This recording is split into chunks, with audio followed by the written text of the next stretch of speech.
قیامت کا دن جب بچہ ماں کے پاس جائے گا نا، ماں ایک نیکی دے دے، ماں پھنس گیا ہوں ایک نیکی چاہیے، ماں اس ایک نیکی میں بھی بیٹے کی مدد نہیں کرے گی۔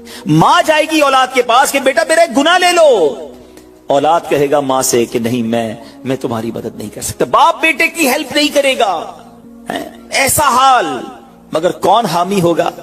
اللہ اکبر، میرے اعلیٰ حضرت سے پوچھو، فرماتے ہیں رضا ان کے سوا رضا کوئی حامی نہیں جہاں، کہاں؟ قیامت کے دن کیا ہوگا؟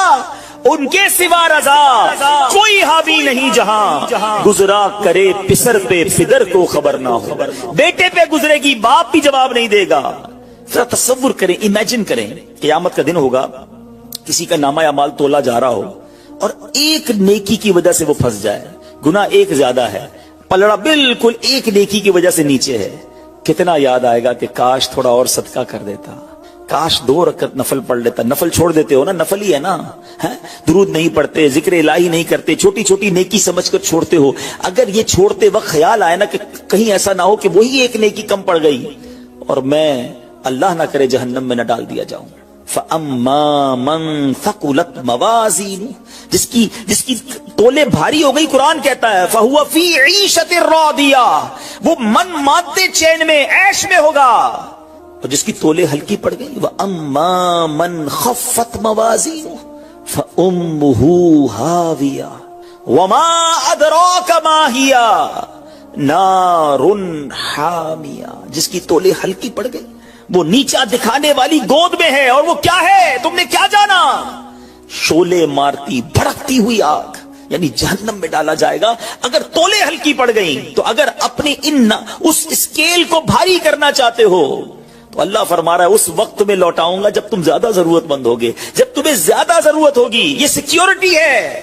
اچھا، پھر کچھ لوگ بڑے عجیب ہیں، وہ کہتے ہیں یار پیسے تو ہم نے خرچ کر دیے، رمضان میں دی نا، زکات بھی پوری دے دی، بڑا کاؤنٹ کر کے چلتے ہیں، پورے ہو گئے بھائی، اب اگلے سال آنا۔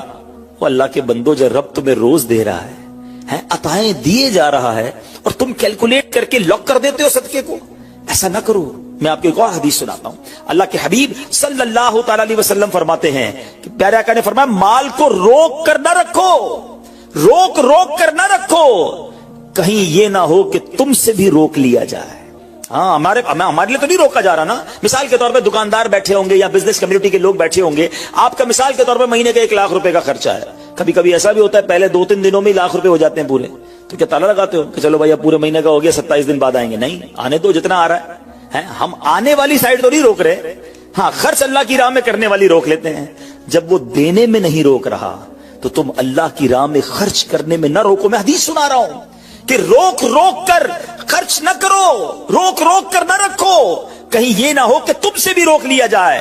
ایک دوسری روایت میں کہ نبی پاک علیہ الصلوۃ والسلام نے فرمایا خرچ کرو، گن کر نہ رکھو، کہیں یہ نہ ہو کہ اللہ بھی تمہیں گن کر نہ دے، کہیں یہ نہ ہو کہ اللہ بھی تمہیں گن کر دے، اور بچا کر نہ رکھو، کہیں ایسا نہ ہو کہ اللہ بھی تم سے بچا کر رکھنے لگے۔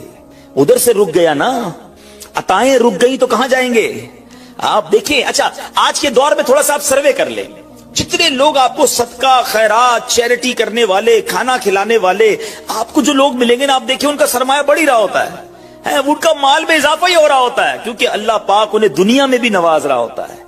تو ہے میرے بیچے اسلامی بھائیوں، پھر کتنی چیزیں آپ دیکھیں کہ بچ رہی ہیں، بلاؤں سے بچ رہے ہیں، آفتوں سے بچ رہے ہیں، رزق میں اضافہ، بری موت سے بچاؤ، قیامت کے دن اپنے صدقے کے سائے میں بندہ رہے، دنیا میں مال میں اضافہ، یعنی بینیفٹ ہی بینیفٹ ہے، فائدہ ہی فائدہ ہے اللہ کی راہ میں خرچ کرنا۔ اور سچی بات یہ ہے کہ یہ بریلینٹ کمال کی انویسٹمنٹ ہے کہ جو آپ کو ملے گی۔ اچھا، دنیا میں لوگ معاذ اللہ ثم معاذ اللہ سود پر پیسے دیتے ہیں، حرام جہنم میں لے جانے والے کا پیسے دیتے ہیں اور وہ بڑھا کے دیتے ہیں، ہے نا، بینک میں رکھواتے ہیں، ادھر سے بڑھ جاتے ہیں، جہاں غیر شرعی کام ہے میں اس کی بات کر رہا ہوں۔ تو کبھی بھی ایسے منافع کی طرف نظر نہیں ہونی چاہیے، کیونکہ سود پر کام کرنے والا یہ اللہ سے جنگ کرتا ہے۔ اللہ مجھے، آپ کو، ہماری نسلوں کو حرام روزی سے بچائے، فقط حلال روزی عطا فرمائے۔ مگر آؤ میں آپ کو ایک ایسی انویسٹمنٹ بتا رہا ہوں جس میں اضافہ بھی ہوگا، اور ایسا اضافہ ہوگا کہ دنیا میں کوئی آپ کو ایسا منافع نہیں دے گا۔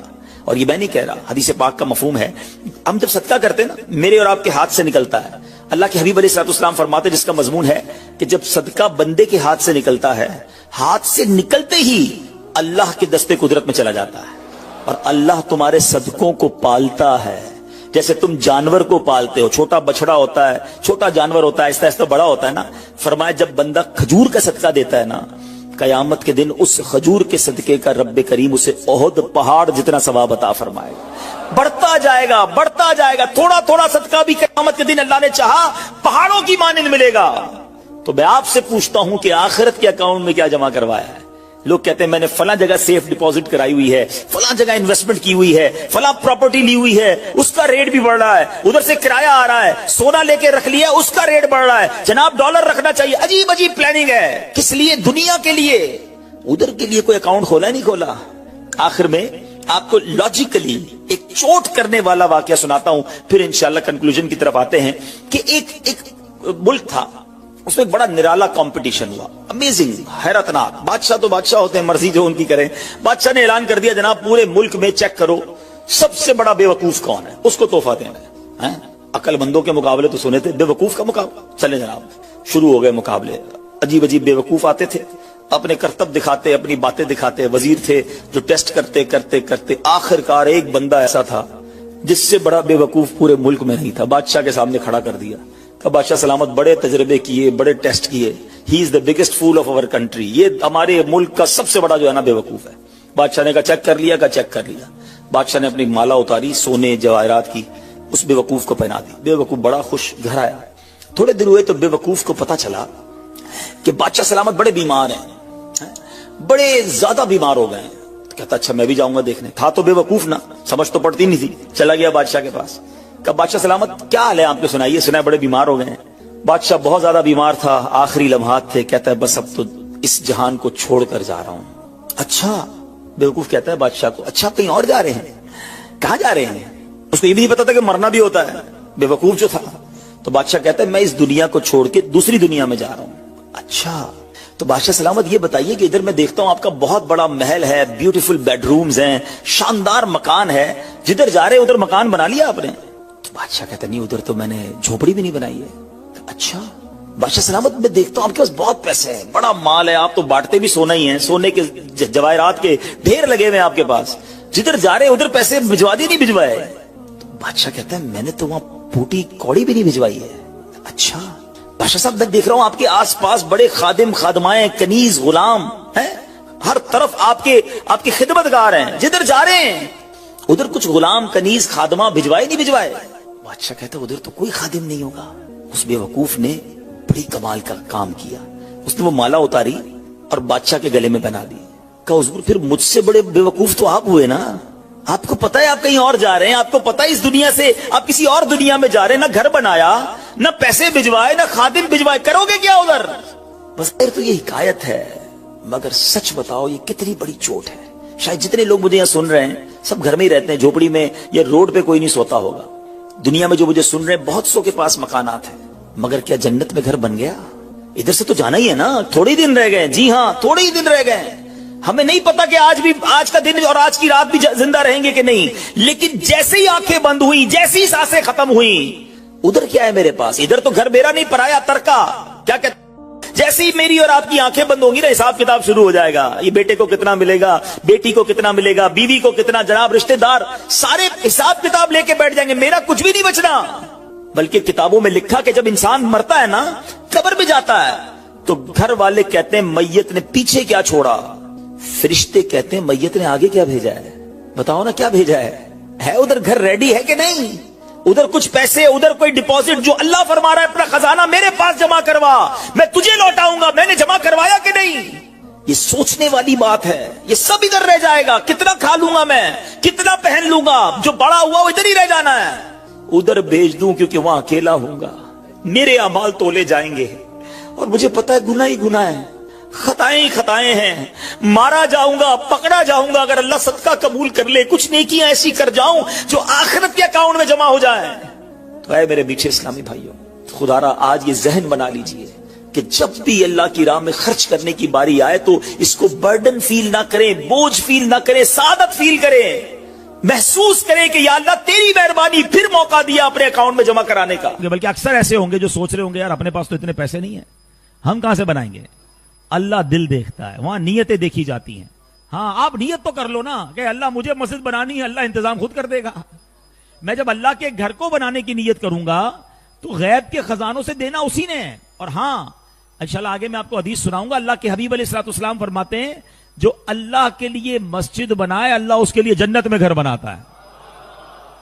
اچھا پھر ایسا نہیں ہے کہ بڑی مسجد بنائے کروڑوں روپے کی، نہیں. ایک اور حدیث پاک ہے اس کا مضمون ہے جو چڑیا کے گھونسلے جتنی بھی حدیث بنائے اللہ چڑیا کے گھونسلے جتنی بھی مسجد بنائے اللہ قریب اسے بھی جنت میں گھر عطا فرمائے گا. اب چڑیا کے گھونسلے جتنی تو مسجد نہیں بنتی نا. اس کا مطلب یہ ہے کہ کوئی مسجد میں ایک اینٹ بھی لگا دے، اتنا بھی حصہ ملا لے، اللہ اسے بھی جنت میں گھر عطا فرمائے گا. تو میں آپ سب کو مشورہ دیتا ہوں، ہم سب نے دنیا سے جانا ہے، مسجدیں باقی رہیں گی. یہ مسجد پتہ ہے کیوں باقی رہتی ہے؟ میں اللہ کی رحمت سے پوری دنیا میں ٹریول کرتا ہوں، میں نے دیکھا چرچ بکتے ہیں، مندر بکتے ہیں، گرجا گھر بکتے ہیں، یہودیوں کی عبادت گاہ بھی اب تو بکنا شروع ہو گئی. مسجد نہیں بکتی ہے، وہ بک بھی نہیں سکتی ہے. کیوں؟ کسی کی پراپرٹی نہیں بچتی نا. وہ ہم کیا کہتے ہیں جب مسجد کو وقف کرتے ہیں؟ وقف اللہ. اس کا مطلب کیا ہوا؟ ہم کہتے ہیں نا بھائی یہ پلاٹ آپ کا تھا اب ان کے نام ہو گیا، ان کا تھا تو ان کے نام ہو گیا، اب یہ مالکانہ حقوق انہیں مل گئے. یہ ایکچولی اللہ کے نام ہو جاتا ہے، یہ اللہ کے لیے وقف ہو جاتا ہے. اب دنیا میں کوئی اس کا مالک نہیں ہے. اس پراپرٹی کا مالک کون ہو جاتا ہے؟ ویسے تو ساری کائنات کا مالک وہی ہے، مگر یہ اللہ کے لیے وقف ہو جاتی ہے. اب یہ قیامت تک کے لیے مسجد ہو جائے گی. آپ کو 1400 سال سے مسجدیں نظر آ رہی ہیں. مسجد قباء موجود ہے نا، مسجد نبوی موجود ہے. کب بنی تھی؟ 1400 سال پہلے. پلاٹ پلازے بلڈنگیں ختم ہو جاتے ہیں، مسجدیں قیامت تک باقی رہتی ہیں. اللہ کرے کہ یہ انویسٹمنٹ ہمیں سمجھ آ جائے. میں تو ان کو بھی کہوں گا جنہوں نے یہ مسجد بنائی ہے کہ ایک پہ آپ نے بھی نہیں رکنا ہے. اللہ نے یہ کام کروا لیا، آپ نوٹ کر لیں. انشاءاللہ میں تو سب سے کئیوں سے بات کی ہے، جس نے بھی مسجد بنائی ہے نا اللہ نے وہ مال تو اسے دنیا میں ملٹیپلائی کر کے دے ہی دینا ہے. یہ تو واپس آ جائے گا، آ بھی چکا ہوگا یا آنے والا ہوگا. ہاں کیونکہ آخرت میں جنت کا گھر الگ ملے گا، ادھر ملٹیپلیکیشن الگ ہے. تو یہ اللہ سے کاروبار کر کے آپ بھی دیکھ لو. اور سبحان اللہ میں ایک اور مشورہ دیتا ہوں کہ جب دعوت اسلامی والے مسجد بنائے نا تب تو سبحان اللہ آپ نے سمجھنا یہ لاٹری لگ رہی ہے. کیونکہ دعوت اسلامی والے مسجد نہیں بناتے، ثواب کی پوری فیکٹری لگاتے ہیں. ابھی میں ان سے مشورہ کر رہا، دیکھیں ابھی تو آج پہلی نماز ہوئی ہے نا، ہم نے پتہ کیا سوچنا شروع کر دیا ہے؟ بیسمنٹ میں کیا ہوگا؟ انشاءاللہ ہم پلان کر رہے ہیں کہ بیسمنٹ میں ہماری اسلامی بہنوں کا اجتماع ہوگا.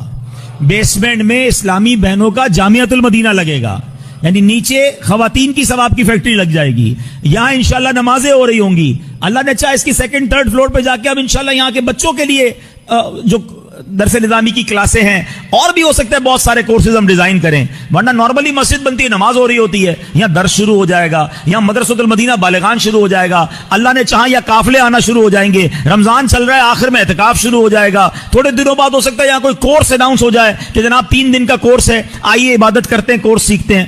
تو بنانے والوں کے تو وارے نیارے ہو گئے نا کہ ہر وقت ثواب کا میٹر جاری ہے. تو دعوت اسلامی والے جب مسجد دنیا میں کہیں بنائے، میرا آپ کو مشورہ ہے کہ وہ آپ کے پاس آئے نہ آئے، آپ خود آگے بڑھیں کہ یار تھوڑا حصہ میرا بھی ملا لو، یار میری ماں کے نام پر، میرے والد کے نام پر، آپ کی مہربانی مجھے پارٹنر بنا لو، کیونکہ یہ قیامت تک ثواب چلتا رہے گا اور مجھے بھی اس کا ثواب ملتا رہے گا. اللہ ہماری دعوت اسلامی کو سلامت رکھے. اس مسجد کو بنانے والوں کو پہنچ گئی یہ کیسا بندہ ہے؟ تو عرض کیا گیا یہ وہ شخص ہے جس میں 3 صفات ہیں. اب غور کیجئے گا، یعنی آپ سوچیں جس کا مقام عرش الہی کے نور تک پہنچنا ہو. ٹھیک ہے، آپ سمجھیے، پہلے میں آپ کو سمجھاتا ہوں یہ سٹیٹس کیا ہے. بارے شریعت میں ہے کہ مسلمانوں کی روحیں جو ہیں وہ مختلف مقامات پر رہتی ہیں. جیسا اس کا رتبہ، جیسا اس کی زندگی کے اعمال، ویسا اس کی روح کو مقام ملتا ہے. بعض لوگوں کی روحیں قبروں میں رہتی ہیں، بعض لوگوں کی روحیں جو ہے زمزم شریف کے کنویں میں رہتی ہیں. بعض مرحومین وہ ہوتے ہیں جن کی روح زمین و آسمان کے درمیان ہوتی ہے. کسی کی پہلے آسمان، کسی کی دوسرے، کسی کی تیسرے، چوتھے، پانچویں، چھٹے، ساتویں آسمان. جیسا مرتبہ ایسا اس کی روح کو عروج ملتا ہے.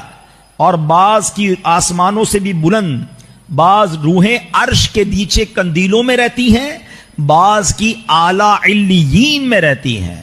ہم اللہ سے دعا کرتے ہیں اللہ ہم جب دنیا سے جائیں ہماری روح کو اعلی علیین میں جگہ عطا فرما.